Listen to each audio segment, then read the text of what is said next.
Usa ba ka sa mga deboto ni Senior Santo Niño nga nanag-iya sa iyang imahen nga nagkupot og money pouch o nagdala og grapes? O nawili ba ka nga saninaan ng imong Santo Niño og laing-laing mga bulok o colors sama sa lunhaw o dalag tungod sa pagtuo nga magdala kini og swerte?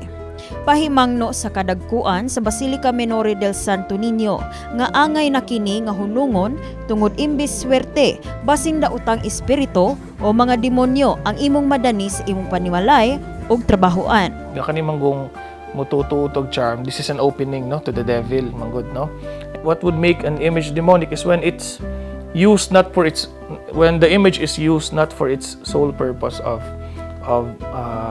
strengthening your faith, no. Labi na kaning kuan, no, magsirit balik-balik kani sa mga de la suerte, no, kay imbes nga mas mapaduol ka sa Ginoo, mas mapaduol na ka sa mga swerte-swerte. Ang maong matang sa imahen mao ang gitawag nga Santo Niño de la Suerte. Nagsugod ang maong pagtuo kaniadtong late 80s ug early 90s mugna sa usa ka acclaimed healer sa Subo nga si Madam Rebecca. Gituuhang makahatag og paglambo sa negosyo o trabaho sa usa ka individual kung ikaw na nag-iya niini, butang nga gisupak sa Katolikong simbahan. Kini tungod nga imbis debosyon alang sa balaang bata, mas mipatigbabaw ug gisagulan na hinuon kini og superstition o tuo-tuo og mga lucky charm. Sama sa Lucky Maneki Neko o Beckoning Cat sa Japan, Laughing Buddha ug uban pa. Nagkanayon ang tigpamaba sa Basilica Minore del Santo Niño, Reverend Father Jules Van Almeres, nga sa 1990s mipadangat si anhing Cebu Archbishop Emeritus Ricardo Cardinal Vidal og circular letter sa tibok Archdiocese pagpahibaw nga dili angay manag-iya ni ining distorted image sa Santo Niño. Pero mao to ang wala gisugtan ni Cardinal kay syempre we cannot bless an image nga distorted pud siya sa tinuod nga kuan, no. Never gandi nga ilaw ni ibutang dito sa table kana bitong asa i-bless sa dira sa Pilgrim Center.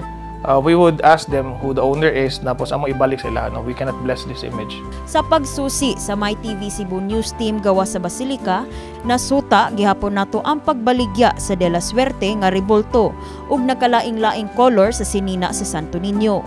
Mibutyag ang usa sa mga mamaligyaay ug imahen nga si Basan Amora nga sa miagi pang tuig ang ilahang stocks ug nasayod na sabsiya nga gidili na kini sa simbahan.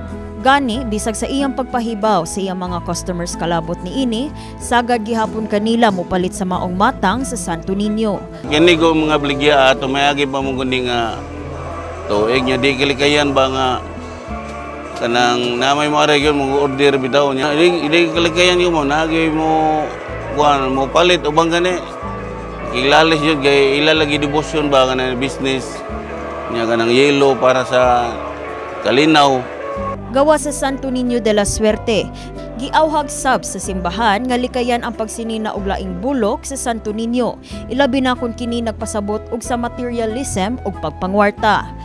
Matud ni Almeres nga ang original red color nga maoy besti ni Senior Santo Niño misimbolo sa iyahang pag-antos ang dugo nga iyang gisakripisyo aron maluwas ang tibuok kalibutan.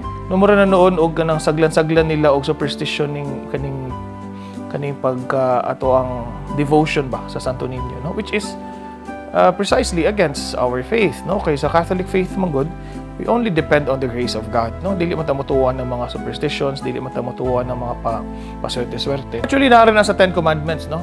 Sa first commandment, I am the Lord your God, you shall have no other gods before me. Kay kung mag-believe magutan ni mga charm and luck, no, this is actually equated to equal na lang ni siya as an insult to God, no. Kini si Eliza May Piñaranda alang sa Sinulog 2025 sa MyTV Cebu.